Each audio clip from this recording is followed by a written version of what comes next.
My name is Aman Rajavali. I represent the National HRD Network Pune chapter. On behalf of the entire team, our committee, subcommittee members at the Pune chapter, I welcome all of you. We have good number of people joining in us today. As always, this session, Upohan, uh, brainchild of Advait and Eklavya. We always look forward to this monthly session between the lines. अभी तो in fact हम अंदर team में बात करते रहते हैं कि this is not between the lines. This is probably borderless.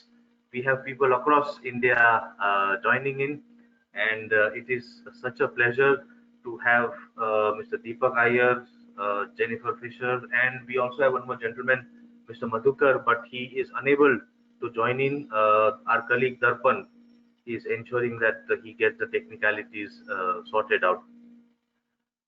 National HRD Network is a body of HR professionals founded more than 3 decades ago. This is the Pune chapter. We have our own website.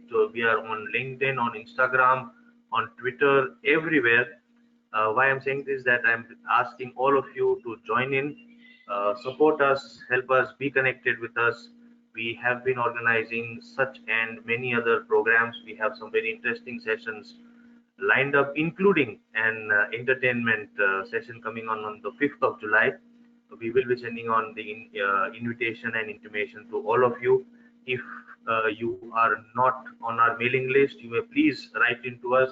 Our details are available on Google, anywhere you may find us. Please stay connected.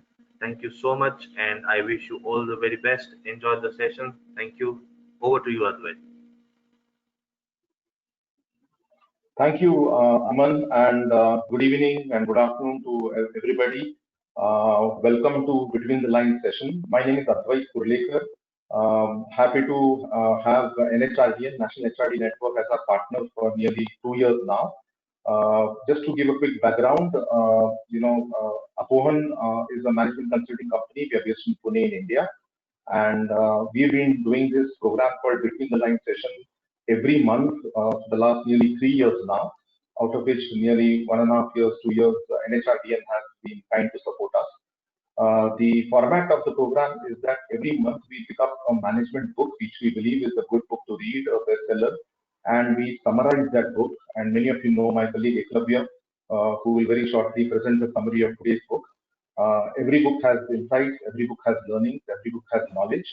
And based on those insights, we invite people from the industry and we conduct a panel discussion on the topic. So this time, this book is a book on the growth of Instagram as a brand. And because it's a brand, all of us are aware of. Yeah, come on. Yeah, welcome Madhukar to the panel. We just started a minute ago. Thank you. Yeah. Since Instagram is a brand, we thought it would be a good idea to have expert panelists and talk about brand and the revolution, and should I say revolution. So I'll come back to the panelists a little later when I formally introduce all of them. So it's about half an hour of Eklavya's presentation and 1 hour or so on the panel discussion. And in between the panel, I will take some questions. Since this is a webinar or an online session, request if you have any questions, please put them in the chat box and we'll take them somewhere in the middle. And we'll, of course, time permitting, we'll take some more questions at the end. So without much ado, and my apologies because we have to start a little bit late. There was some technical issue, as always happens in webinars and online sessions. But I think we are now glitch-free, hopefully, and we'll continue to do that. So without much ado, I would request my colleague Eklavya to take us to the book and the presentation. Thank you. Thanks, Advait. Let me just share my screen.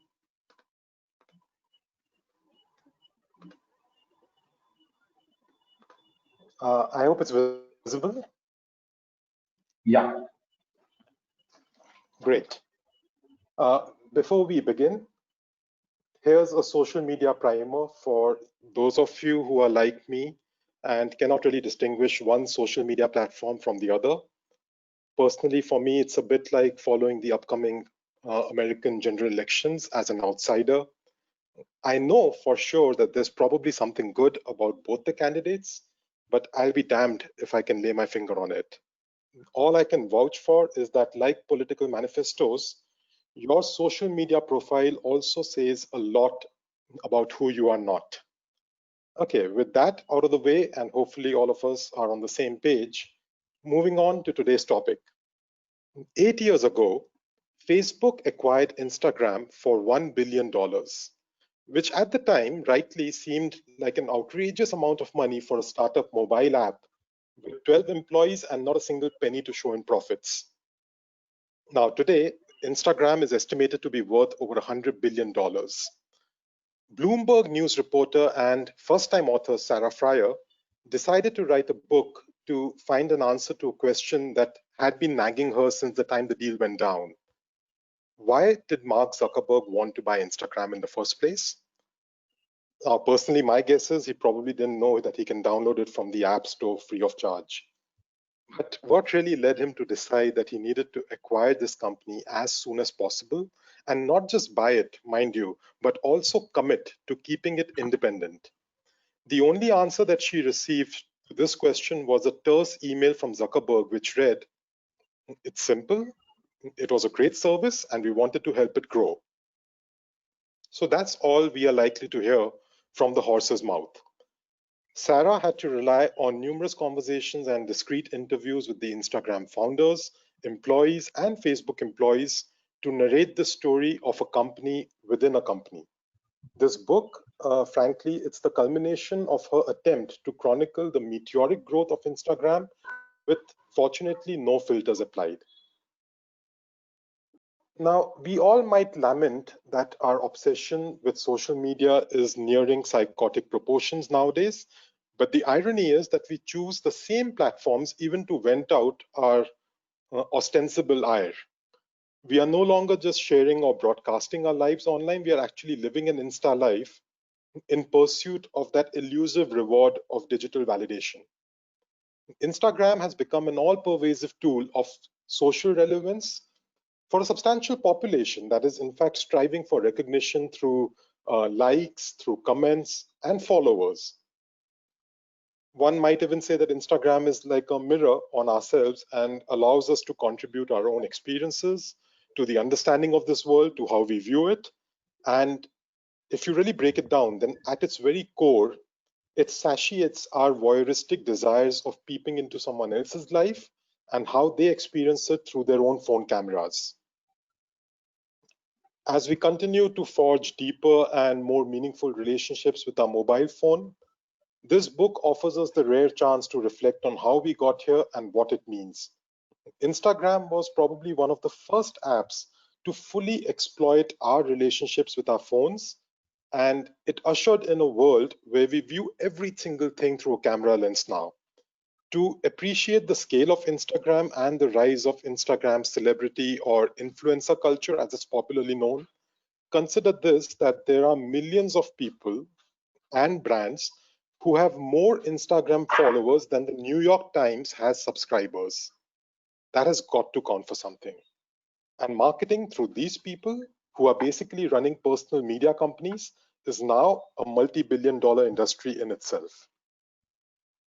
In fact, Andy Warhol must be turning in his grave and willing to rephrase this famous prophecy of his, because in today's day and age, everyone will be famous or world famous in 15 minutes rather than for 15 minutes. And I used to think being famous on social media is somewhat similar to being rich in Monopoly, but thankfully, the Kardashian family enlightened me. We don't really need to look beyond this famous or infamous family to get a sense of how Instagram has fueled careers and even built celebrity empires. Instagram has transformed the Kardashian family into a 24/7 brand promotion cycle, and they have daily, hourly Instagram schedules of the dozens of brands that they are paid to promote. And that is, of course, in addition to the own brands, which they have launched as a family. With a combined reach of over 500 million followers, they are possibly the most influential marketing tool that ever walked the face of this planet. I'm sure all of us are well aware that Kylie Jenner became the youngest self-made billionaire at the age of 21 when she decided to start a lipstick business purely through her Instagram feed without any physical product existing or available in stores. And it took roughly 30 seconds for the entire product to be sold out when she posted the link on her lipstick launch. Now, Instagram, how did this really come about? What was the genesis of this app that we all have grown to love and endure in equal measure? It grew out of Kevin Systrom's love of photography. So the gentleman that you see on the left of the screen right now, that's Kevin Systrom, the founder. And yeah, it started out basically due to his passion for photography, which also led to him spending a year in Florence, Italy during his Stanford college days to study photography. It was in Florence that he stumbled upon square, vintage-looking photos that would define Instagram in its early days. And while he was still in college, he was actually approached by Mark Zuckerberg, who took him out for lunch one day and offered him a job to develop a tool to add photos on this new site that he had just launched. It was called the Facebook.com. And the conversation was going really well until the check came and Zuckerberg's credit card was declined for payment. Suffice to say that Systrom did not take him up on his generous offer, and he chose to work with Google instead. He spent a couple of years over there. And later on, in 2010, Systrom started working on his own app, which he initially named Bourbon after his favorite spirit. And this app basically showed people where their friends were partying in real time. So it was basically an app which combined your location and photo sharing. He managed to get early stage investments from VC investors, but there was one condition attached, that he has to bring in a co-founder. So enter Mike Krieger, his junior from Stanford. Soon after Krieger joined, they decided to pivot Bourbon and remove most of the features to focus solely and exclusively on photo sharing. The eureka moment came about when Systrom was walking along the beach with his girlfriend and now wife, Nicole, and she said that she won't continue using his app anymore because her photos did not come out as good as another friend of theirs who was also using the same app, Bourbon app. Systrom told her that the reason was because that other friend of theirs, he was actually using some filter apps also to enhance the images that he took from his mobile phone. So she casually remarked that, well, if that's the case, you should probably add filters to your app also. The rest, as they say, is history. Bourbon was officially rechristened as Instagram, which is a portmanteau of instant and telegram. And Instagram managed to hit the sweet spot, which was provide filters so that people can make their photos and by extension, their lives also look more appealing than they actually are. This is the very first photo that Systrom posted on Instagram. This is the very first photo that was ever uploaded on Insta. And it probably paved the way for a whole breed of aspiring photographers who are unfortunately in denial. When the app went live, more than 25,000 people downloaded it within the first 24 hours, crashing Instagram servers totally. So it comes as no surprise that within a month after launch, Instagram had grown to 1 million users. 9 months later, the number was up to 7 million. And Instagram became so popular and widespread that they had to push updates on the App Store pretty much every couple of weeks. It was being downloaded with such a frenetic pace. Since they didn't have time to write a detailed description of what was new in every release, on every update that they were pushing onto the App Store, they came up with a catchphrase which is so ubiquitous now: bug fixes and performance improvement. So this term was actually coined by them because they didn't really have the time to sit and type out in the description field every time what was changing since the last release. And now, of course, I think most of the apps worldwide use these simple words to camouflage what really goes on behind the scenes. And the company continued to scale up, and investors were now lined up outside the door, offering them bagfuls of money, which they were more than happy to accept. Apart from certain people, like they did not want any celebrities giving them money. So Ashton Kutcher famously offered them quite a sizable amount to become an investor, but they had to turn him down because they did not want to get any kind of celebrity monetization going on at that stage. And incidentally, one of the angel investors in Instagram was Jack Dorsey, the co-founder of Twitter. Systrom knew him from his time as an intern at a company called Audio, which later became Twitter. So they both were working at Audio back in 2005 or 6, and they both knew each other since then. They were good friends, and Dorsey later on expressed a strong interest in acquiring Instagram when he came back as the CEO of Twitter. And Twitter made a formal offer to the tune of $500 million. This was in 2012, early 12. But Systrom declined the offer, much to Dorsey's disappointment. In fact, Jack Dorsey felt so betrayed that Instagram sold to Facebook instead of Twitter that he deleted the app, and he has not made a single post since 2012.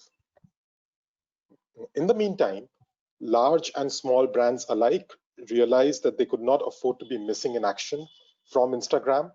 So businesses that were craving for our attention, like hotels or restaurants or consumer brands, changed the way that they design their services and market their products purely to cater to our new visual filters and to be Instagram worthy.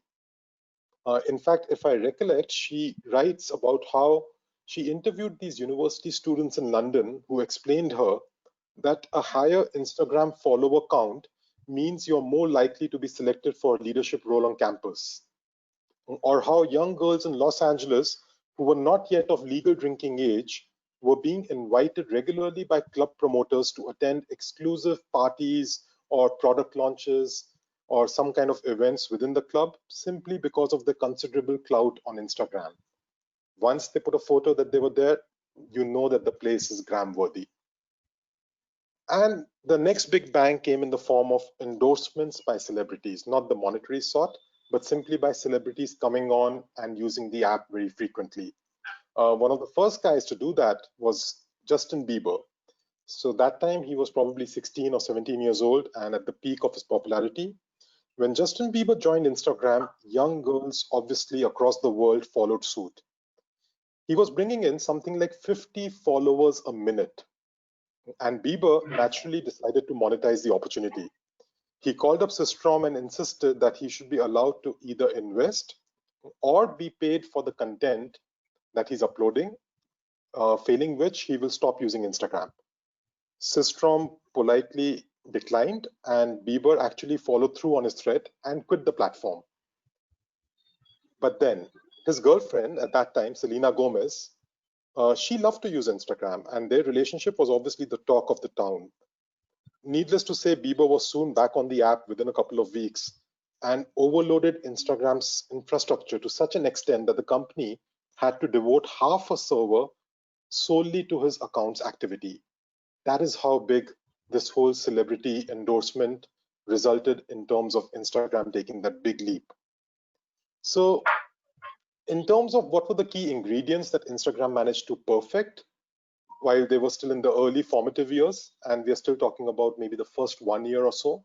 So the first thing obviously was open it to select users. This is something which we see commonly now being done. It was being done earlier also by Gmail to great effect. The other thing obviously is getting brands to use it as a service platform. And they managed to get plenty of brands in the early days, right? From Starbucks to Marriott Hotels and a number of other big brands. They were all there within the first month or so itself. And of course, you need to get celebrities to use and promote your service without hopefully paying them. Then finally, once you have all these hooks in place, that's time when you go mainstream. You open it up for all of the public, basically who's waiting in keen anticipation.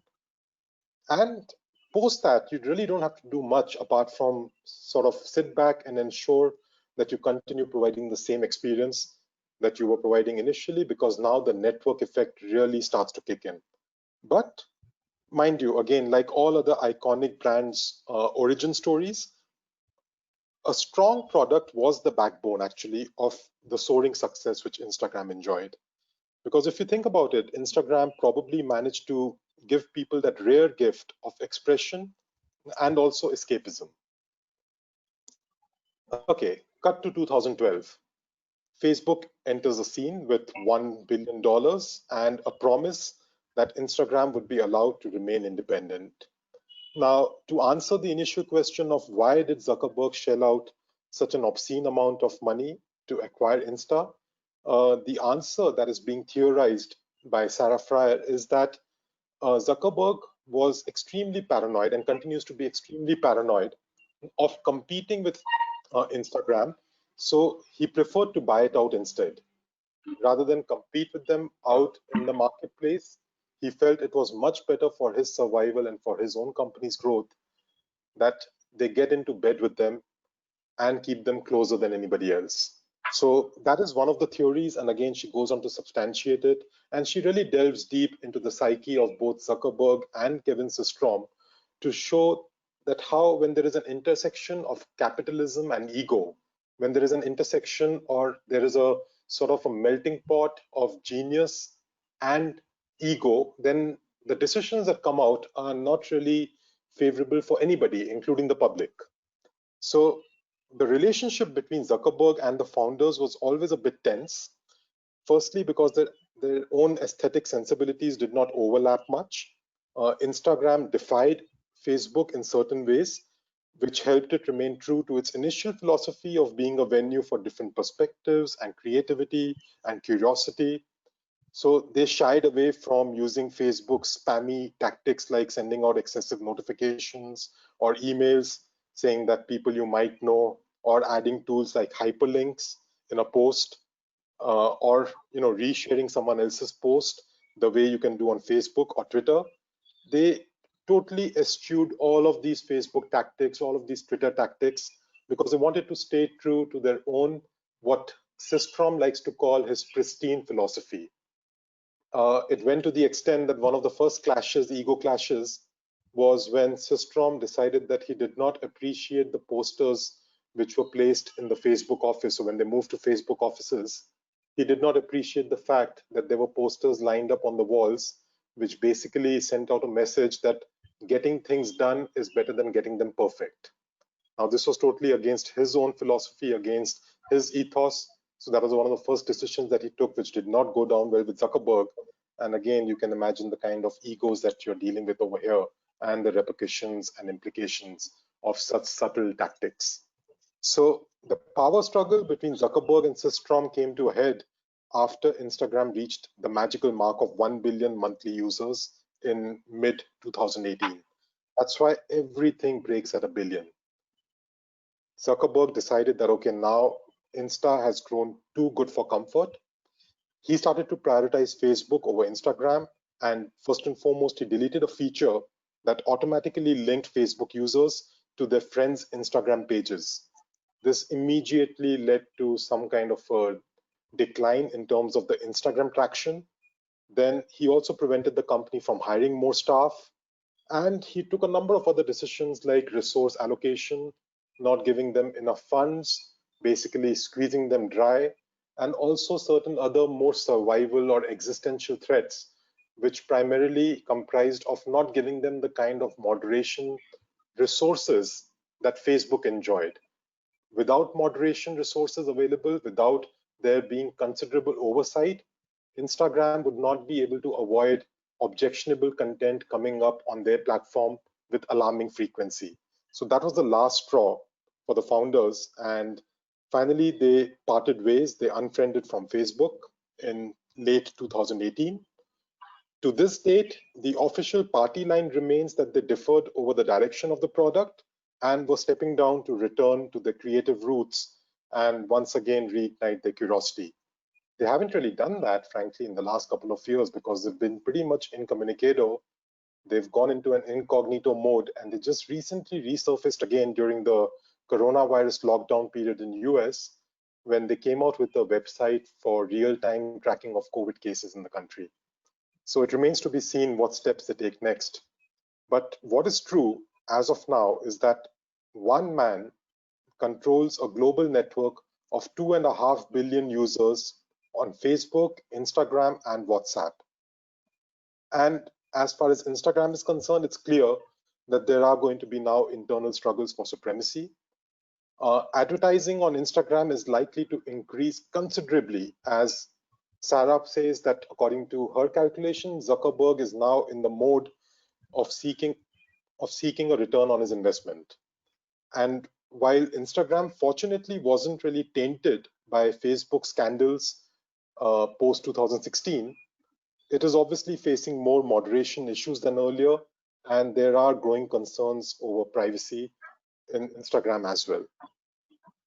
Okay, now if candid behind the scenes business journalism is your cup of tea, then this this deeply researched and very riveting book should definitely be on your reading list for this year.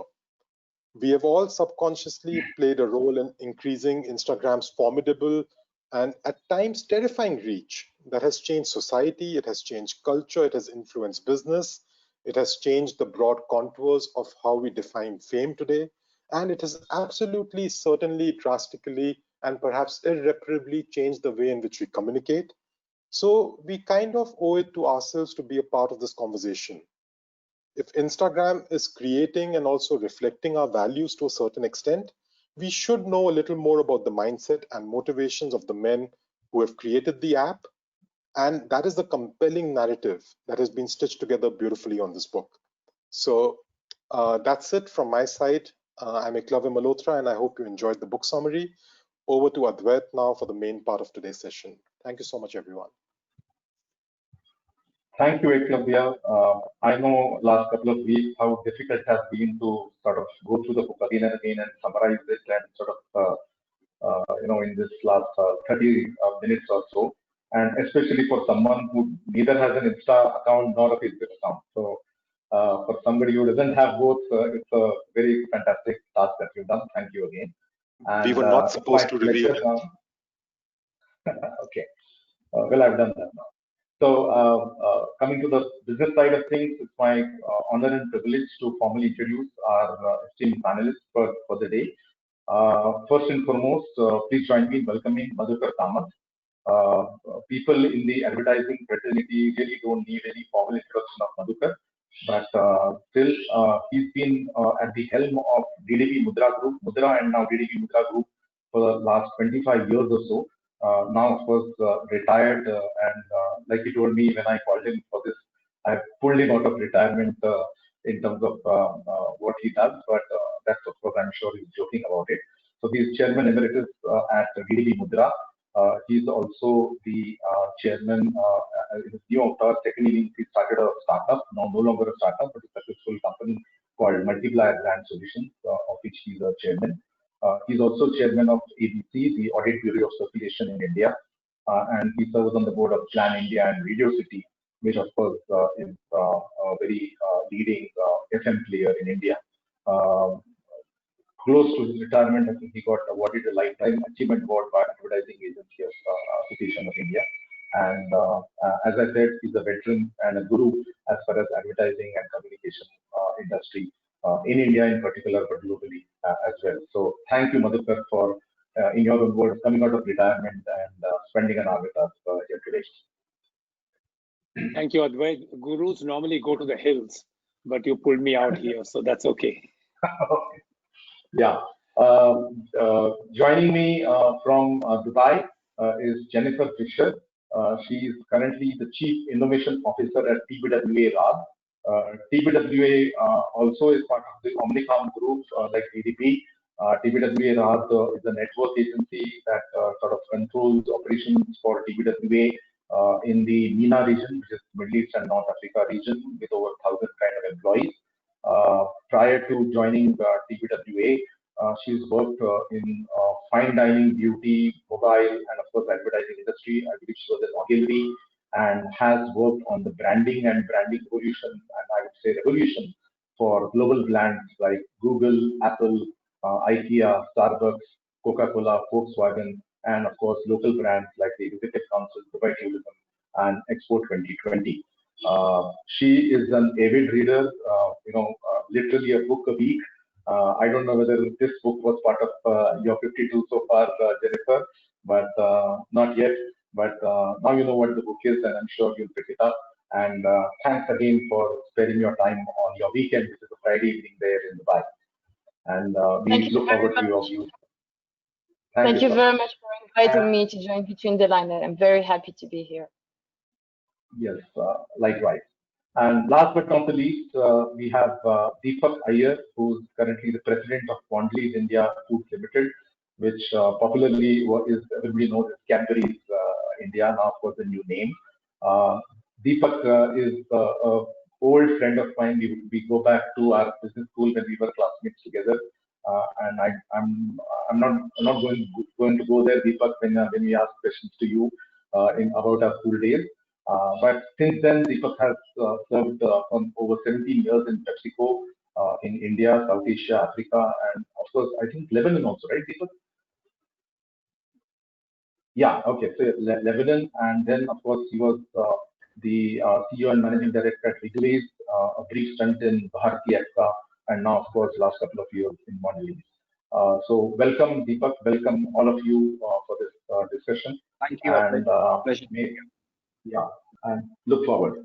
So maybe Madhukar, I would start with you just as a easy question to you first.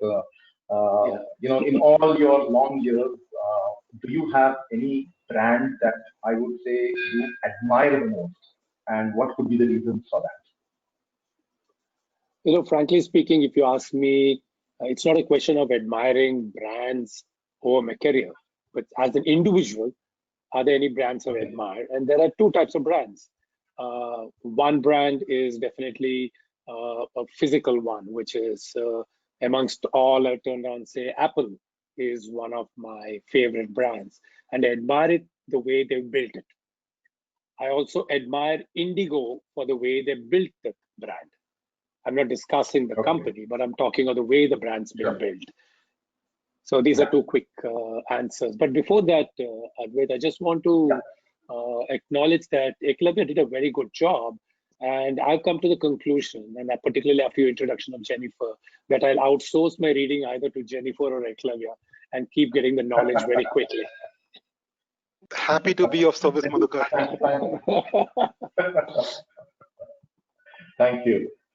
Jennifer, Madhukar mentioned Apple, and I know you worked on Apple as a brand. So before I come to that part of the session, which are your most admired brands? And again, it need not be something that you've necessarily worked on, but without bias, Yeah, I think more obviously Apple would be one of those, but Nike is also one. I think something that they both have in common is the consistency of the communication over the years, and what they stand for, and the constant innovation. I think that's it all starts with a strong product, right? And I think recently, for instance, remember Nike Vaporfly that actually allowed Eliud Kipchoge to run the first marathon under 2 hours. I mean, this is like an amazing example of innovation in sports, right? So that would be one. Absolutely. Yeah. So I wouldn't say as a amateur runner, I've been keeping track of that as well. I'll come back to you on that. Deepak, anything that you think you admire, other than Cadbury? No, it is Cadbury Dairy Milk. It is CDM brand, and millions of Indians have actually had. Is the first brand that brings a smile to your face. Today, it's the most trusted brand across categories in India, according to Economic Times Brand Equity. And what's the point of living in India if you can't say kuch meetha over there? Yes, of course. Yeah. Okay. Lovely. Okay. So maybe I'll continue with you, Deepak. Like you said, kuch meetha ho jaye and CDM, it's like the first love for any kind of thing. On a very different scale, it's the old monk of chocolates kind of thing. Now, sometimes, now your company has renamed itself from Cadbury's to Mondelez because of the acquisition and the breakup. So, companies produce, start doing products or services, and then they brand them. Is there a time when sort of brands become larger than life than the product or the service that they represent? And if yes, is it a good thing or is it not a good thing, according to you as a brand owner? Let me answer from the reverse. I think it's a good thing. I think it's a great thing for any brand to ascend the level of a category. See, over a period of time, great brands continue to deliver their promise and their service to consumers. These are normally brands with a very strong sense of purpose as well. And yes, I can think of many names here. I mean, one is Maggi, and is almost synonymous with noodles. Think of Bisleri. It was synonymous with packaged drinking water. Think of Xerox. I mean, any scan was called a Xerox in India, right? Amul with butter, or Cadbury's with chocolates in India. I think brands which serve consumers well over long periods of time almost get to become synonymous with the category. They transcend to this exalted position of service that the category provides, and also the way, other way to look at it, the need that the category services. You know? So to that extent, I think is a good thing. Okay. Jennifer, yeah. Advait, if I have to just build on what Deepak rightly said, you know, if you look at the interbrand most valuable brands, okay, you'll notice that most brands in the top 10 there, their brand value is often higher than their turnover, which is why several people have started taking the brand values onto their annual report. Yeah, they started adding on brand values onto their balance sheets. So it's a very good thing that if a brand transcends the product that it was. And Cadbury's is a brilliant example. Absolutely, absolutely. Is it because of the intangible that why the brand becomes more than the turnover in terms of the brand value, like you said, Madhukar? See, a brand. And See, a brand is a composite. A brand is a composite of everything. It's the relationship with the customer. It's the way the brand is seen by the consumer. The brand is consumed by the customer. The way it lives over the years. Because a brand is a living organism. It's not an identity.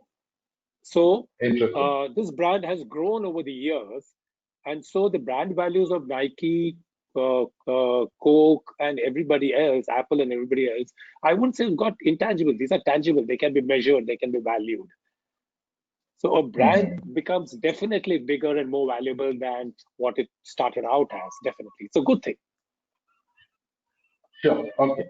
So Jennifer, would in your experience, companies actually then strive and work towards ensuring that the brand becomes bigger than the turnover, bigger, larger than life, and as a communications agency, how would you work with them? Yeah, this is what we work towards every day, right? In an advertising agency, growing the brands of our clients. I mean, in the end, when you look back at the original role of the brands, why did brands start to exist, right? It was this seal of constant quality, right? You would go and you would know that if you buy this bread or this jar of olive oil that has, this artisan brand, you have the quality that is always there. And today when you buy, Oreo biscuits or Maggi or Coca-Cola, like, you know exactly what to expect, right? And that's the role, the first level of the role of branding, right? And so the first stage is that bond of trust, right? And obviously this is a huge asset for manufacturers because, people might not necessarily just buy, a pack of noodles, without having, this guarantee that, they get almost like to relive the same experience every single time that they buy it, right? And that's how you become the standard, right? It's between the consistent quality of the product with, the branding that is there, right? And that's at the most basic level, obviously, without going into the higher level of emotional connection that we built above and beyond that. Sure. I promise. I promise not to interrupt anymore. But what she said sparked off something phenomenal about what a brand can do. She spoke of trust and what Deepak spoke of. Let's take two brands, Cadbury's and Maggi. Look at how the worst crises that they went into, they came out of it phenomenally well and significantly better.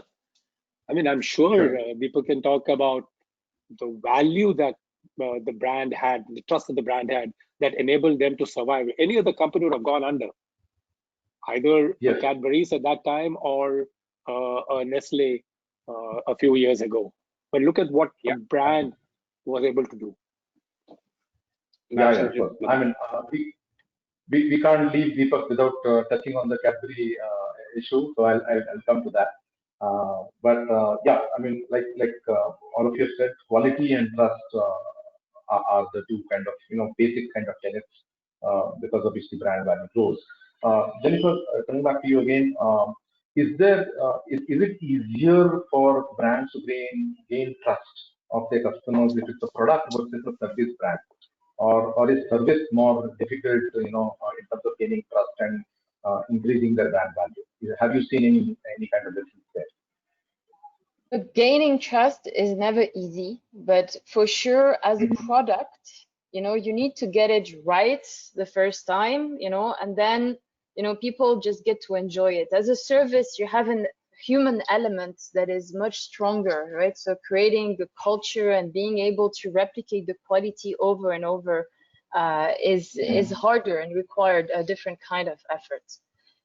So I would say service is a little bit more complicated than products. At the same time, obviously, the different categories, this is where the trust matters more or less, right? For example, you might be ready, you might love Cadbury chocolates, you might be ready, to try for 5 dirhams or, the equivalent in rupees, a new chocolate brand, even if you don't know what experience you're going to have. But if you're buying a phone, or a car, you're much less likely to, be ready to put your trust into a brand that hasn't built that trust yet. So obviously, the level of trust also differs on the different kind of categories and the level of engagement. I know that in service, especially when it comes to professional services, the level of trust is even more important than in consumer services. Because often when you make a decision, we were talking about Xerox earlier, right? You make a decision for your business, with a company like a Xerox or an IBM, you put also your reputation on the line, the company's reputation, satisfaction, your job security on the line if you make, bad decisions. So usually also in those type of services, the level of trust is even more important.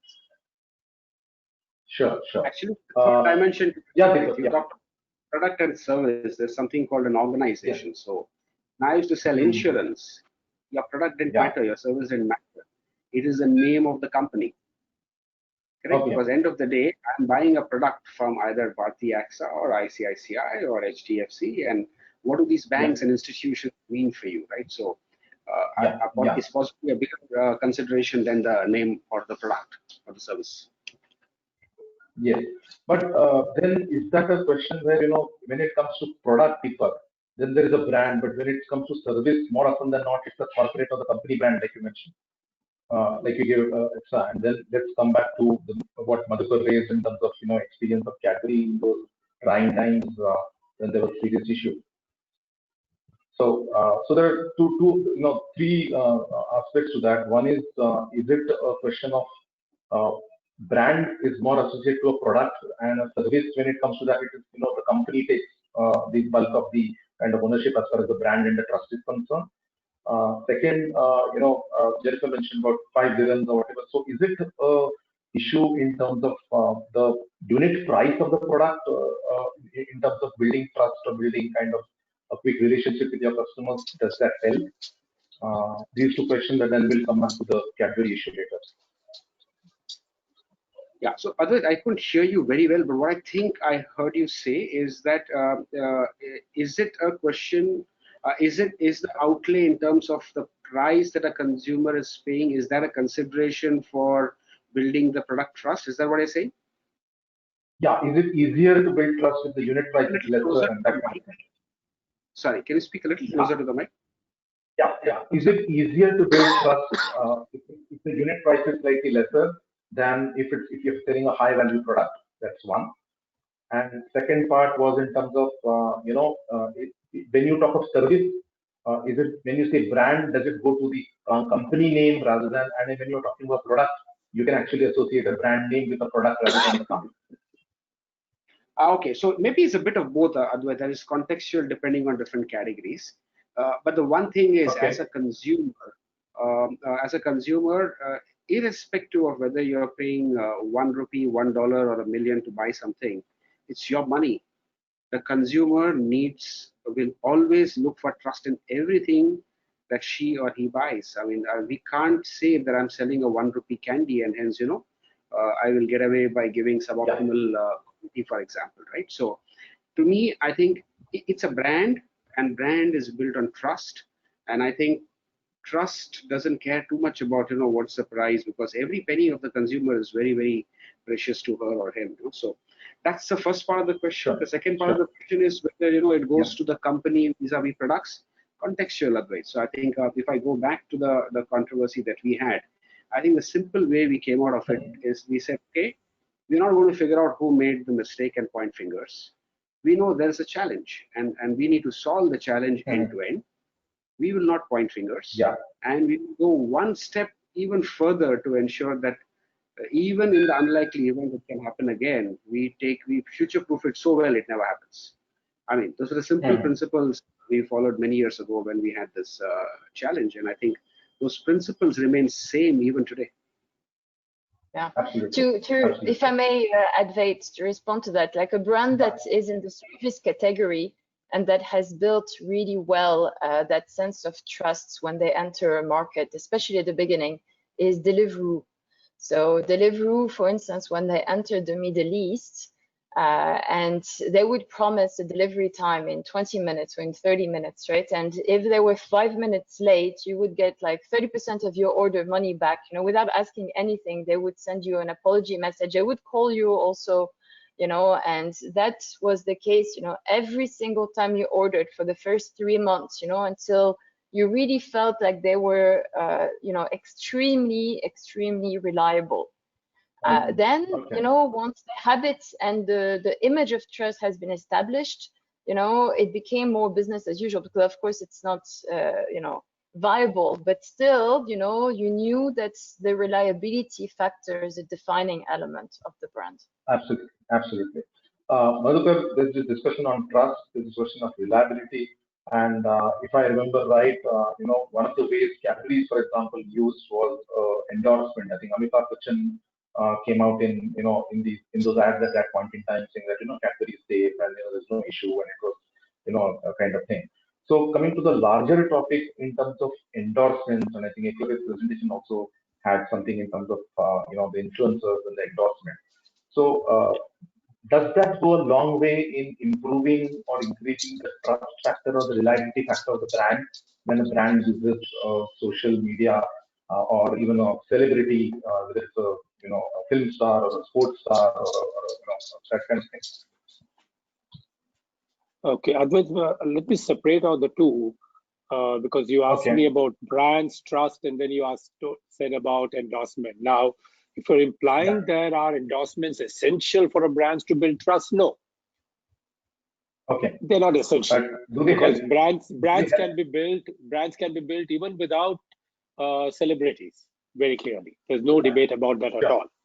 But at the same time, if you're to use endorsement, if it's done well, it definitely adds. It's one more task.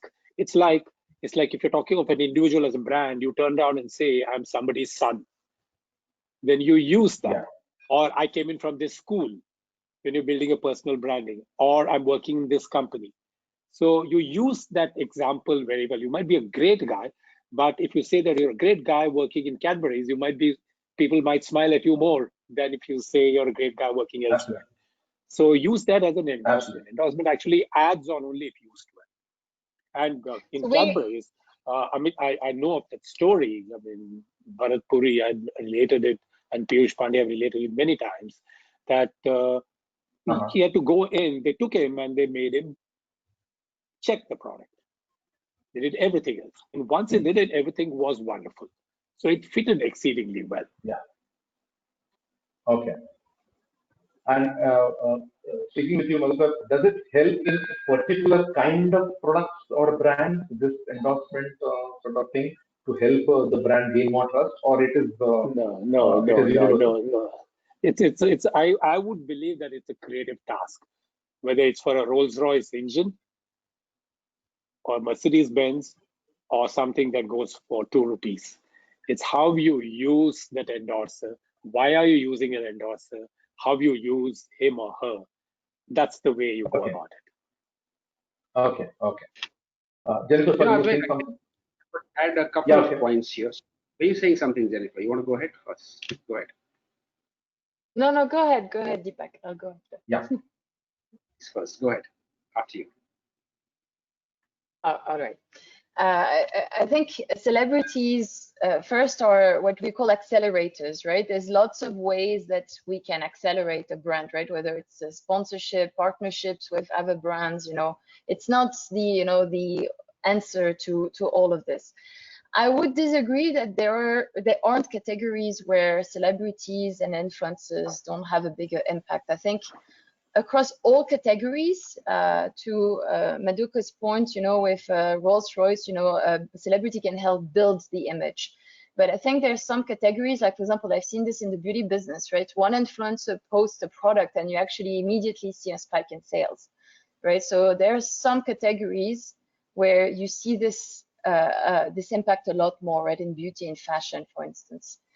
And then from a cultural perspective, there's some markets where celebrities and influencers have a bigger impact, right? We look, for instance, at individualistic versus collectivist markets, where in collectivist markets, often social norms and thus social mimicking, matters more within the society. So markets like the Middle East or India, are more collectively driven as well. So usually, celebrities, influencers play a stronger role and can be more effective than in markets like, France or Sweden or Germany, where it's more individualistic and they play a lesser role.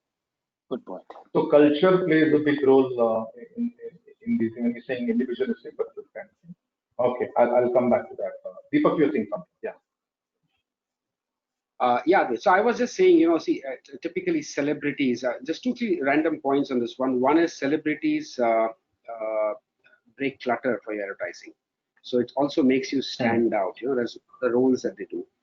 2, they build stature for your brand, and provided you sign up with celebrities who are as heavyweight as your brand or heavier than your brand. Right? I think, and that's a very important consideration. I think I'll make a separate point on that separately. But the fact is, you can compare. You said celebrities break the clutter, but when you have the same celebrity in 20 different ads, when you're watching a 1-hour program, how does that break clutter? That's a good point. If you're seeing 2,000 ads in that break and you're seeing 20 celebrities, it's still a clutter.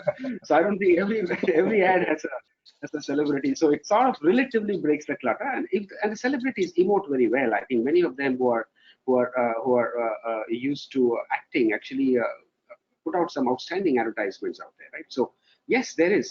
Equally, let's look at a category like cola. It's not an acquired. It is not a natural for anybody. It's an acquired taste. So what are you selling? You're selling the magic of cola, correct?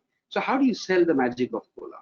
I mean, you have to associate with wannabe stars, wannabe platforms. So music, football, cricket, celebrities.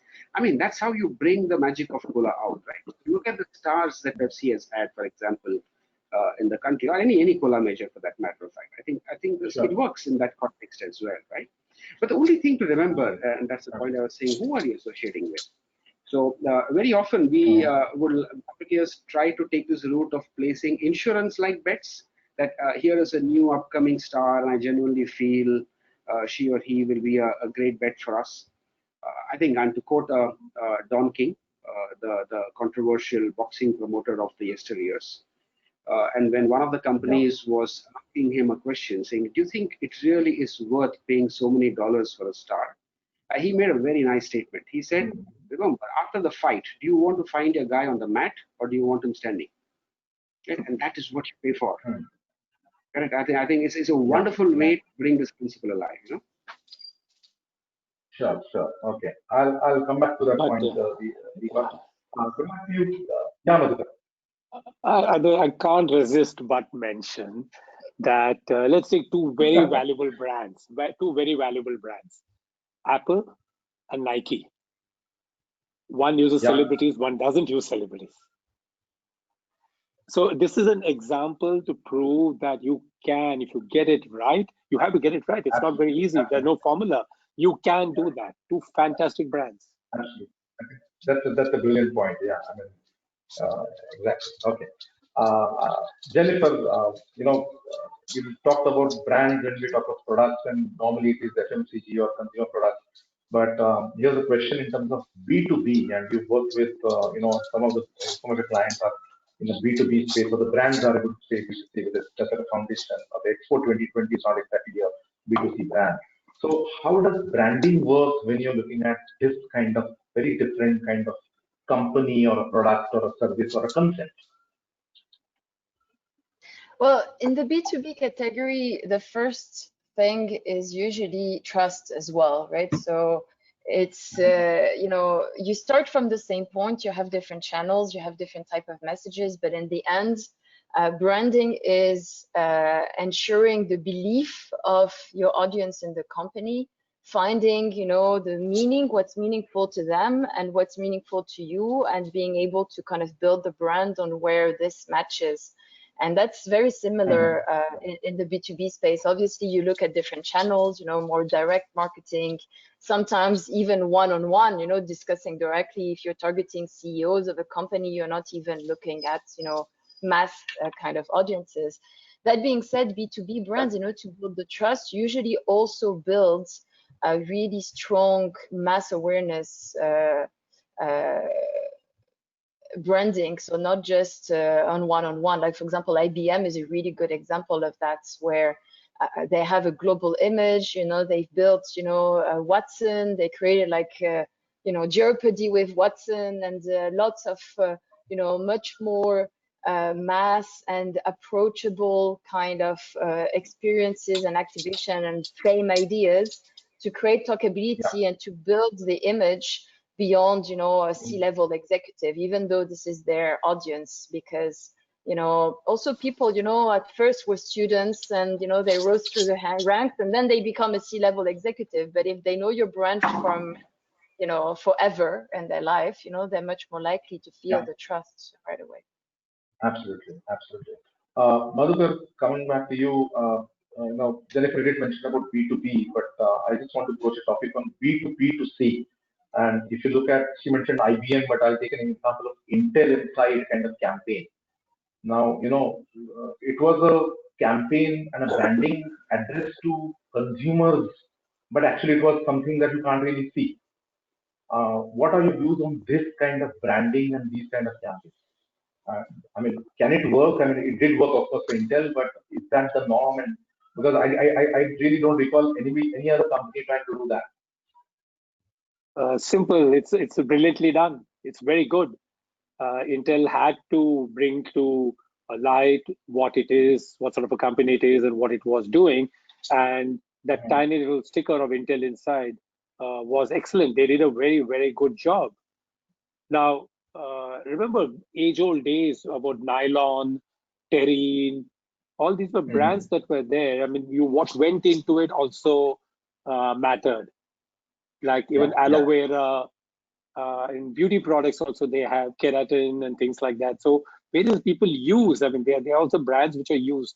It's all a question of a family of sub-brands which go and build a major brand also. And now, of course, they've come out with some new nomenclatures for molecules and atoms that they show in beauty products on TV campaigns, of course, like you said, aloe vera and many other kind of things. Okay. Madhukar, I want to get your views on a very important and sort of a serious topic, what is called ethical marketing or ethical branding.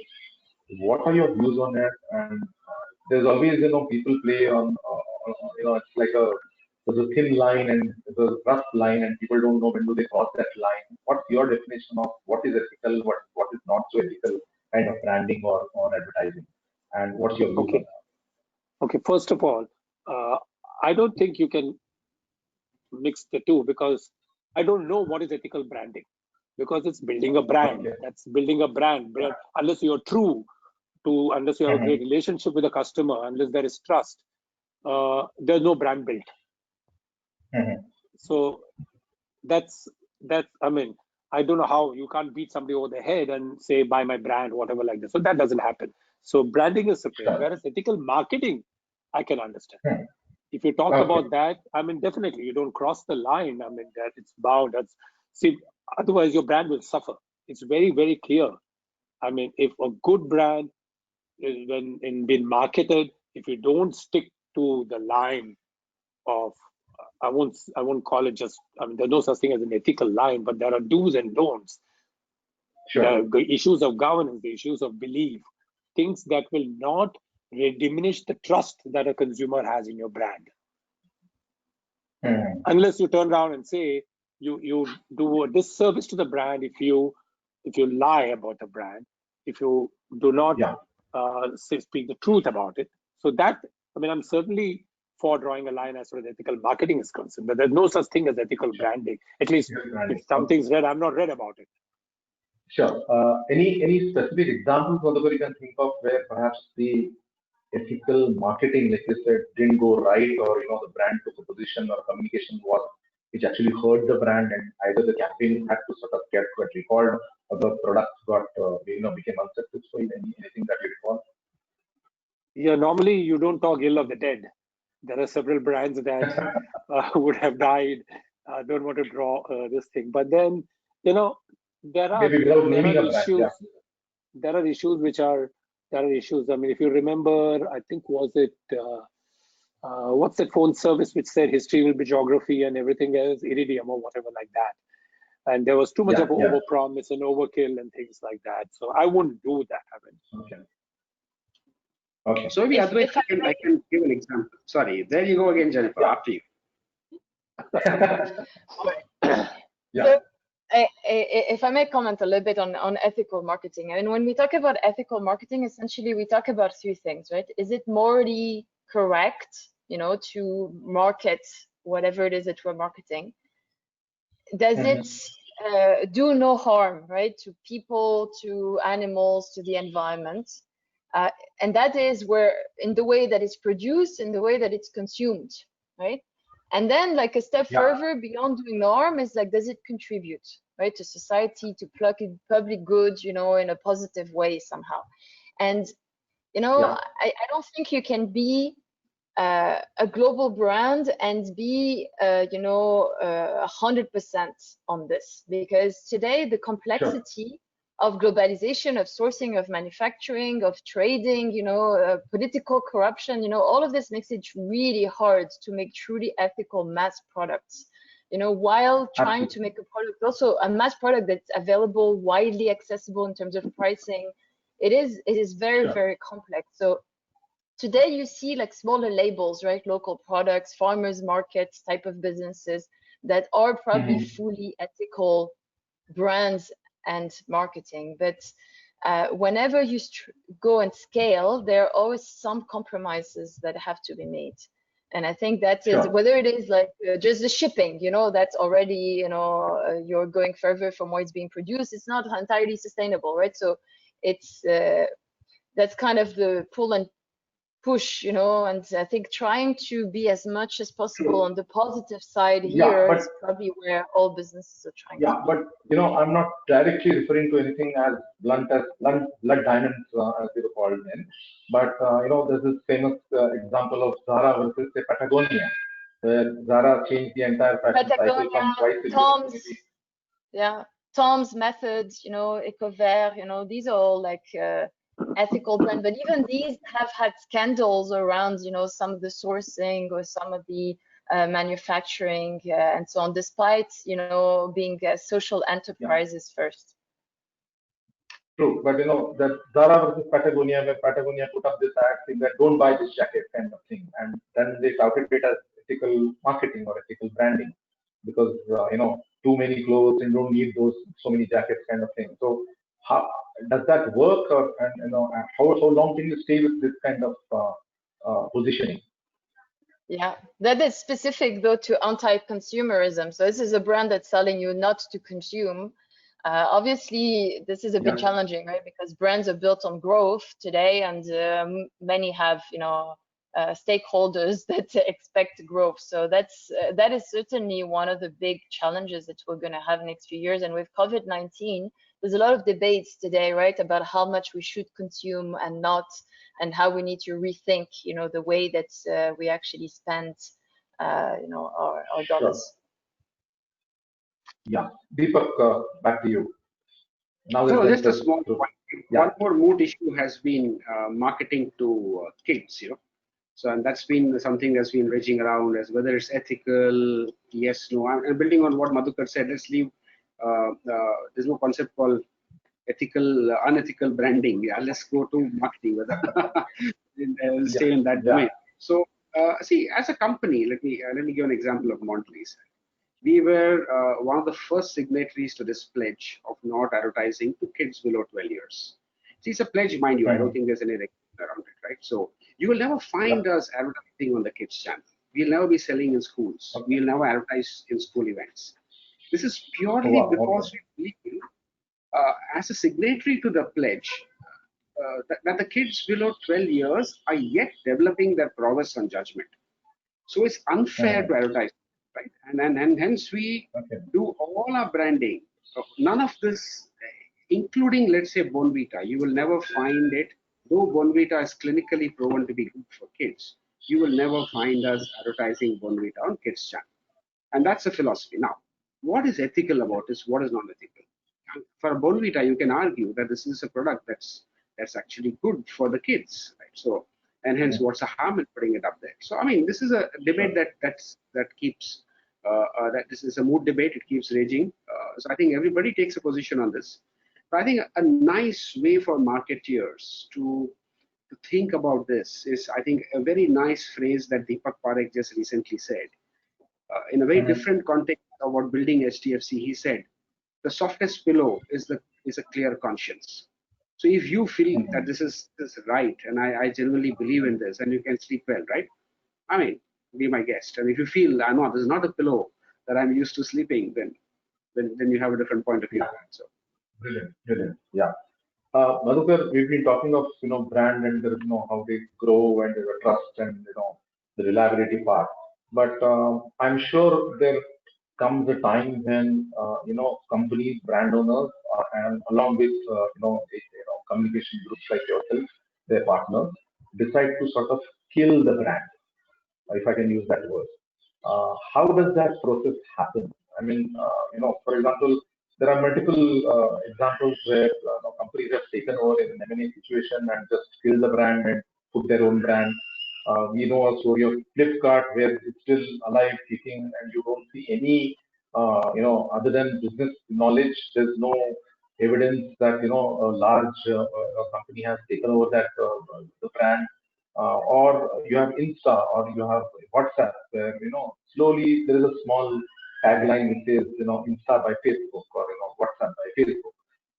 We had a client into the internet space, broadband space, and they took over a company and they took nearly 2.5 years with their agency to move from the original brand to the mother brand. So how does this process of either killing that brand on your own or when you acquire another brand, how do you sort of do that? Number one, you never kill a golden goose. That's very clear. So if you recognize that, then you won't kill a brand even if you acquire it. But there are thing called egos. Now, brands, I said, are living organisms, but there are marketeers and there are CEOs. Okay. Now, corporate egos at times do not allow you to truly recognize what you are referring to intangible, the brand value. I mean, Deepak can elaborate on, let's take the cola wars. Okay. Coke came into the country, bought Thumbs Up. Thumbs Up was ragingly well. So the normal thing is, here's this huge global brand, and here's this insignificant Thumbs Up in the country. And reportedly at that point in time, every single effort was made to starve it. Much like we heard Eklavya talk about Facebook doing things to keep away some things from Instagram, yet Instagram is growing. Okay. And so what happened after consciously trying, I mean, Thumbs Up for years was the largest selling cola for years. Yeah. So that's when there are lessons to be learned in different countries. So you don't exactly kill a brand. Okay. You normally ease out a brand which no longer contributes to the corporate to the company, or no longer connects with the audience, or no longer meets norms which are there, which are newer norms which have come in either quality or like I say, advertising or communication or anything else. You don't go around consciously killing a brand. But what I heard you mention about a case is migrating. I mean, if a company acquires and wants to migrate over to now that's you moving from one company brand to a different company brand. Those are different issues. You don't exactly kill it. You migrate the goodwill that is residing in that earlier brand onto your brand.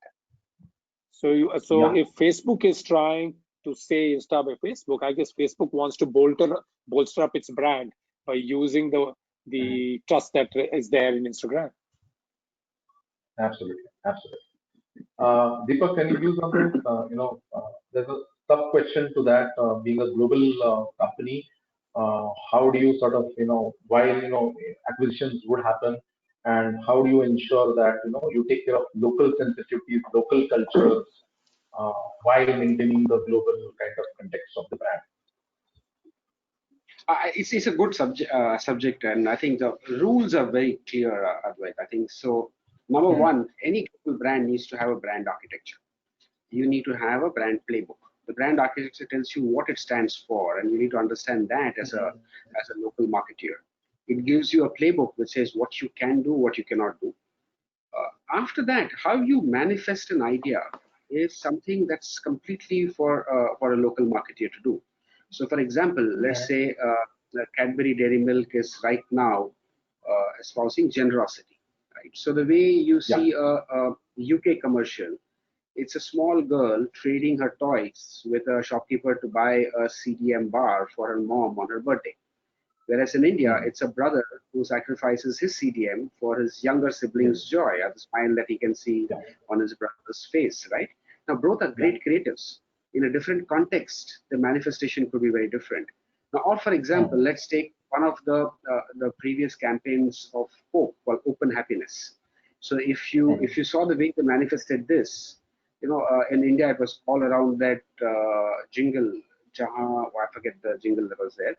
Whereas in Africa it was about a billion happy hearts. So completely different manifestations. But then they had the brand architecture. They had the theme was clear, and was all about to speak about happiness. And culturally, you can manifest it very differently, I think. So that creative, or let's say that adaptation to the culture or the local context is extremely critical. At the same time, maintaining the architecture of the brand is equally important. But I think these are well done, well-established principles these days. Absolutely. Jennifer, can I come back to you, Madhukar, after you come back? Sure. That was an example, that's right. Yeah, Sure. actually, Jennifer,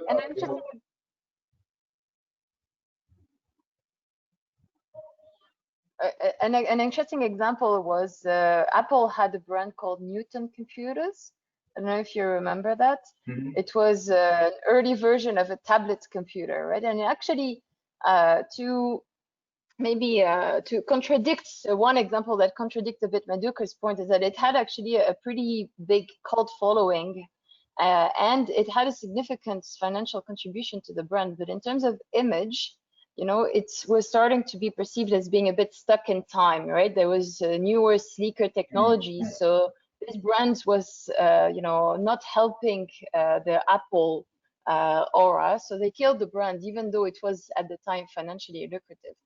So I think it's both. It's both the financial contribution, but it's also the branding contribution. Sure. The question I wanted to ask you, Jennifer, is about this cultural part and the local sensitivities part of it. Now, you work with global brands, and in fact, you work them in the Middle East. And on one hand, we can say Middle East is one big Arabic-speaking kind of continent, but I'm sure within country to country there are cultural differences. And it's not just the vernacularization. Convert the copy from English to Arabic, and so the localization happens. So, what are the challenges that you faced when you work with global brands, but they have to suit the sensibilities in a particular region or a particular culture?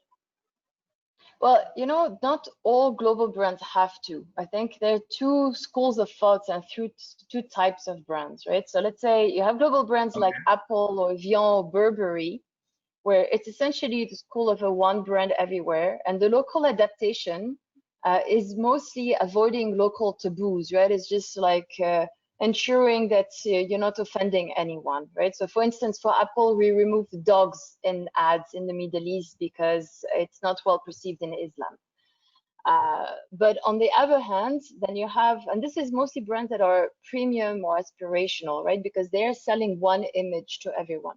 Then you have more what we call the global brands, right? So most FMCG brands fit there, right? Which is essentially, we define one global belief system, like, right, Cadbury had joy, or Coca-Cola had happiness, or Snickers has hunger. And then you adapt these locally through the executions, right? And obviously in the Middle East, for instance, even the humor is different, right? Obviously the language is different. Let's say Egypt and Saudi have different types of Arabic, and even within Saudi, you know, you'll have Jadawi versus you'll have, you know, more like RAAD type of Arabic. So, and then depending on the type of brands, you want to go like very, very local if you want to be like street culture kind of brand, or you would use something called white Arabic to just like adapt it to the overall region. So even that is really a strategy in how much. Same goes for India also, because they say culture changes, language changes every 100 to 100 kilometers. So yeah, I think the same would be true for India as well. Yeah, Madhukar, I stopped you from saying something. No, because what Jennifer did was fantastic in terms of explaining some of the examples. What popped in my mind when Deepak was talking was, let's take Unilever. Dirt is Good is a global platform, but Daag Achhe Hai was a brilliant exposition as far as India was concerned, both culturally right, said, executed very well, and left it very, very memorable. Yeah, absolutely. Okay, I've got a lot of questions and I'm trying to paraphrase and sort of, some of them. Two questions related to, or at least from my side, I'm sort of joining them. One is, again, going back to the emotional connect that we talked about with customers.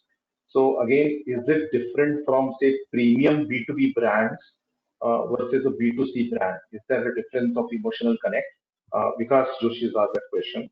And Devendra Shinde has asked a similar question in terms of who owns the brand. Is it the consumers who own the brand, or is it the brand owner? Who are the brand custodians? Maybe Madhukar, you can. Sorry. You know, go ahead. Yours. Yeah, Madhukar, go ahead. Okay, well, I'll make it very short. Just one concept that's interesting to answer this. We talk about magnet and mirror brands, right? So magnet brands or aspirational brands that are meant to essentially, they have an idea, they have a lifestyle, they have something, and they attract you to it. Mirror brands are meant to reflect your life, right? So they're more into the intimacy and understanding the local customs, and they need to dive deeper. And it's a little bit similar to the differentiation that I was using earlier. Okay, lovely. For me, Advait, the brands belong to the consumer. There's no debate about that at all. Brands are made by the consumer. The brand custodians are different, different. The consumer belongs. Now, belonging is not custodianship. Let's be very clear. The custodianship is in the company. Now, in the company, there are it's not the CEO is not the brand custodian. The marketing head is not the brand custodian. Everybody in the company is a brand custodian, because every interaction, everything that, it's like this. Everything that Cadbury does is more important than what Cadbury says. So what you do is more important than what you say. That's why, if I go back to the start when Jennifer mentioned what Nike has done, innovation, etc., what it's done has been significantly more than what it said. Yeah, so there's a difference. Okay. Absolutely. Deepak, you were smiling. So you have something to add to what Madhukar said? No, I completely endorse what both Jennifer and Madhukar said. Nothing more to add on this. I think well said. Okay. If I may add something on that, Advait, I think when you look at some brands that have lost contact with the consumers, right? So brands like Jell-O, Victoria's Secret, Kodak, Toys R Us, like, let's take Victoria's Secret as an example, right? If we look 15 years back, they defined what is sexy in the world, right? They had the angels and the lingerie shows, you know, they launched the careers of so many top models. And then culture shifted. Sure. Consumers started, you know, caring about natural beauty, body positivity, you know, and they still kept advocating perfection. They lost relevance, and now they're closing 250 stores and beyond, right? They were almost at bankruptcy last year. So this is what happens when we stop thinking that the brand belongs to the consumers and that we stop listening to where the world is going. Yeah, okay. That's a very valid example. Madhukar, coming back to you on another serious topic, I want to go and start with you. We've been discussing only serious topics. Branding is a very serious topic all through. Yeah, of course. So I want to talk on what is normally called brand activism. You know, especially in today's time, a lot of brands, you know, historically we've seen, say, UCB, doing very bold and brave ads, taking a stand on several issues, often, you know, leading to issues that they had. Recently, Nike came out with this, you know, instead of just do it, don't do it kind of thing. Amul has had its share, you know, historically, they've always had tongue-in-cheek kind of cartoons, and recently they came out with something which Twitter actually pulled down and then apologized, and it came back again. So how does this work between a brand owner and the agency that works with it? How do you decide in terms of, you know, is it related to the company's core values, or is it related to the company leader's core values, or how does that entire activism operate? Okay, good question. From my own experience and my own belief systems, I wouldn't go to the extent of calling it brand activism. I'm talking of how do brands speak in a voice that is more relevant to society and yet without turning away its customers. So that brand, I mean, it's a question of a conscious assessment. It's got nothing to do with the CEO or whatever like that. Anybody who is defining that communication or defining the boundaries in which the brand is going to be speaking has to take that conscious call to ensure that, okay, I might support a particular social cause or activity or a trend, but then I need to be careful that I do not even turn away one consumer. That's very clear. You can't talk of brand activism getting into, and what Benetton did was slightly different. It's not brand activism. Okay, Benetton took a stand of, or let's take a stand on various things which are completely away, just to make sure that we get noticed. Sure. But you know, I was looking at some research done by you know, Comscore, and across 3 geographies that they did, a majority of the consumers that they polled were neutral about the brands they love taking any stand, like you said. I mean, the highest percentage, or positive percentage, was in US, quite expectedly, where only 15% said that, yeah, my brand needs to take a stand on this issue. 15% became 10% in UK, and 10% became 6% in India. So does it really? So, and on one hand, we are saying, you know, brand is owned by the consumers. You need to have a ear to the ground. You know, she gave an example in terms of how irrelevant one can be if you don't change. Now, how do you rationalize this? That, you know, I'm taking a stand without calling it an activism, but perhaps bulk of my consumers really don't care. Are neutral.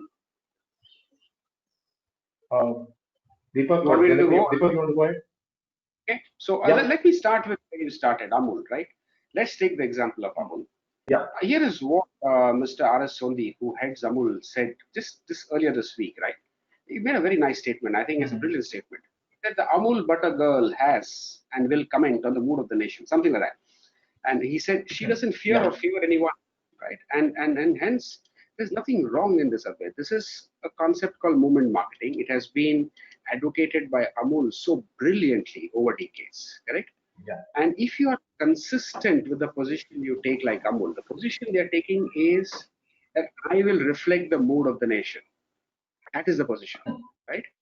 And if that is the mood of the nation, and for some it is not palatable, like Amul said, I don't care. I mean, it will. So this kind of positions over a period of time will be accepted and actually liked and looked forward by the consumer, right? Now, in certain other cases, when a brand stands for something and there's a very mood issue that's happening and the brand decides to take a strong position on that, which is equally the right thing to do. I think broadly you need to ask yourself as a CEO, as a marketeer, as an agency partner, or anybody in the marketing ecosystem of that brand. I think ask yourself two questions. Are you doing it because you stood for it, or are you doing it to leverage the situation? If it is the latter, don't do it. Ask another question. Will your consumers and other stakeholders feel you're doing it for a selfish reason? If so, don't do it. I mean, the broad yardstick should be these. I think, that defines, because a consumer today is very aware. She or he can very easily catch whether you're actually faking it or whether you're genuinely going to be standing for that, right? And see, you do something today, it can't be for today. Moment marketing is capturing the moments of today, but in perpetuity. So you can't say I took a stand 10 years ago and I'm changing my stand, magically to exactly the opposite sometime later. So you can change the brand ambassador. The same guy is promoting Pepsi today, and then he was promoting Coca-Cola a few years ago. That can happen, but not your stand. So now that is for that celebrity to think about. I don't believe that's right. So anyway, that's my personal view.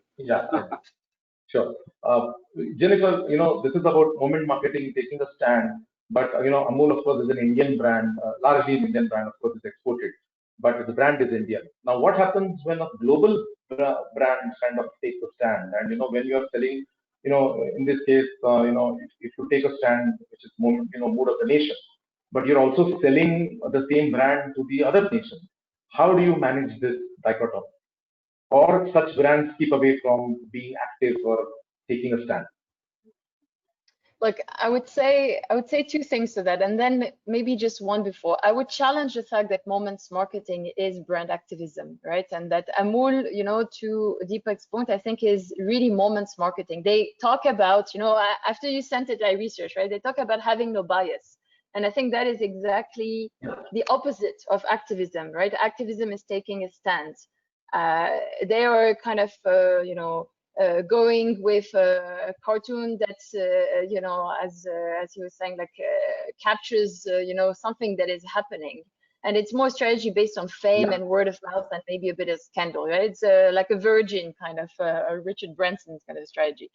But when it comes to activism, Nike founder Phil Knight, he actually said, it doesn't matter how many people hate your brand as long as enough love it. And that exactly is the opposite thinking of what Madhukar was saying. And I think this is where you have exactly the two types of brands when it comes to activism. There are brands who are true activists, right? And they will take very clear divisive stances, right? On, I don't know, homosexual marriage, for instance, right? They'll just make a stand on something like this.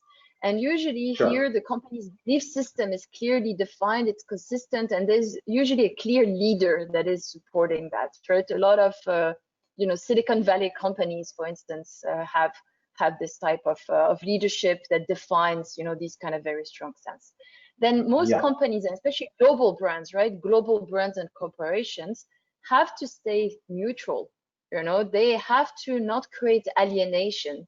So most big international groups, they can have CSR, they can have activism, but focusing on few issues like sustainability or things that really felt, in an acceptable way in a global cultural context. And that's, how you manage this, because you just don't take, extreme stands. Okay. Okay. We are seriously running out of time, but one last point, just to take on what you mentioned, and I wanted to Amy ask, is you mentioned about Richard Branson, Virgin Group, and I want to talk about branding in a different context. The corporate branding, the employer branding and the leader branding. Common question to all of you, maybe we can start with Jennifer. What are your views in terms of, because on one hand, if you take a stand, you might lose, like you said, a lot of customers might hate to you, but as long as there are enough customers who love you, it's okay. So, would that affect your employer brand? Would that affect your leader brand?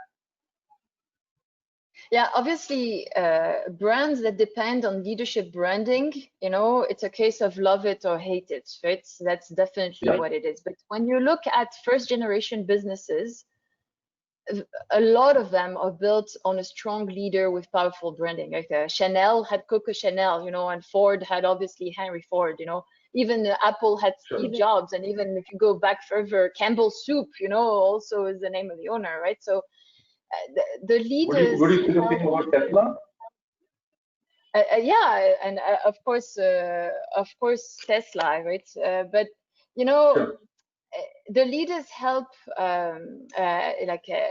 like Elon Musk, right? They help accelerate the brand by being an embodiment, a spokesperson for the values, right? And that's good, especially at the beginning when they need, to have a very strong voice, that's clear and that's loud. The challenge is what happens when the leader disappears, right? So, for example, Apple or Chanel, a longer time ago, right? The people who took over managed to keep the values and the idea that made the brand special, but created longevity, right, for the brand and the business beside the personality cult of the founder. Now, Tesla and Virgin, will they be able to do that?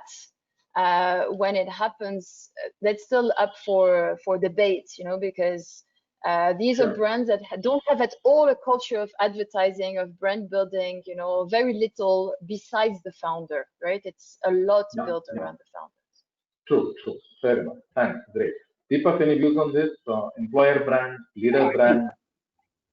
So two separate subjects. So let's go first on leader brand. So it's a mood subject. I think we have had very charismatic and very successful leaders whose personal branding has been in some cases bigger than the companies, right? So you rightly mentioned Elon or Richard Branson of Virgin, right? And we have examples in India, Mr. Tata, Mr. Birla, right? So let's not forget that. I don't think we need to go so far out to figure out that there were some people who were so powerful and so charismatic that they built brands, right? So the way I would look at it very simplistically, it works for these companies. Treat it like a celebrity endorsement. I think the key question is what Jennifer just asked. So if you want your brands to last in perpetuity, what happens when someday they hang up their boots and say, I'm going into retirement? Right? That's the key question that you need to fend with. Now, by that time, if the brand has itself assumed enormous potential and proportions, I mean, the job is done. I mean, you didn't have to pay a celebrity for this, and you just got it done by your leader. I mean, that's the way to look at leader branding. Now, employer branding or employer value proposition is a completely different game. Right? So I think that has to be intentional. It doesn't just happen because you had a great brand, right? So you need to be clear that there is this is very important because it builds your reputation with both internal and external stakeholders. Employer branding starts at home. Firstly, your employees need to feel very happy, cared, and proud to work. And a broad set of actions are required to do this, and with intentionality. Equally, there are external cohorts. What are you talking to the campus? This is your future employees. Are you talking to your alumni? These are the people who help you build your brand, and they have a big word of mouth about your corporation outside. Are you talking to the authorities? They have a point of view of how you're behaving as a corporate citizen. Right? Now, unless and until you build it intentionally, otherwise it can catch up. In today's age and time, I think you have to take care of the entire ecosystem. It's not just the absolutely. Madhukar, final words. I think both, no, not final words. I think I applaud both Jennifer and Deepak for having elucidated it so very well. For me, it's simple. I mean, there are just two straight points that came up when they were talking. What is very interesting, it's a subject for a different webinar, is Elon Musk and Tesla. Elon Musk is an individual brand. Tesla is also a brand. Tesla is a brand which is rooted in what it delivers, whatever like that. Okay, and Elon Musk as a leader, it's quite different. He's got a different personality and different psyche. So that's a completely different debate. But in terms of employer brand or the corporate brand, like take for an NGO that I'm associated with, any NGO that people are associated with, what is important is not just the identity. What is important that everybody in that ecosystem is the brand custodian, because how you interact on the ground with the recipient is as important as how you interact with the donor on the other side. So everybody in the company is a brand custodian. It's not just one person. I know I said last question, but one sub question, because you mentioned Elon Musk, Tesla, was being maverick. Is it part of a conscious strategy to sort of enhance the brand image of both yourself and the company, whether it's Virgin or whether it's Tesla? See, mavericks will always be mavericks. I don't think you need to be a maverick to build a brand. There's several people. I don't think Steve Jobs was a maverick. I don't think Walt Disney was a maverick. Sure. Okay, Ratan Tata was not a maverick. Yeah. Okay, great. I think we've seriously shot over time. So, but thank you so much for this wonderful session, this wonderful experience sharing, and answering some of the questions. There are more questions that are there, of course, which we couldn't take up, but we'll try and do that offline. Thank you once again, Jennifer, Deepak, Madhukar, thanks for your time, and thanks for sharing your experiences. Thank you. And Thank you. for the audience, thank you for staying back this late. Thank you, National HRD Network. Thanks, HRD Pune, for supporting us all through. Our next session is planned on 17th of July. We had broached a topic in terms of brand activism and taking a stand, and given what things are going right now, so our next month's topic is going to be discrimination, conscious and unconscious. We also have a fantastic panel as always next time as well, and hope many of you will be able to join. Thank you once again. Thanks, Deepak. Thanks, Jennifer. Thanks, Madhukar. Thank you very much. Pleasure being here. Thank you very much. Thank you.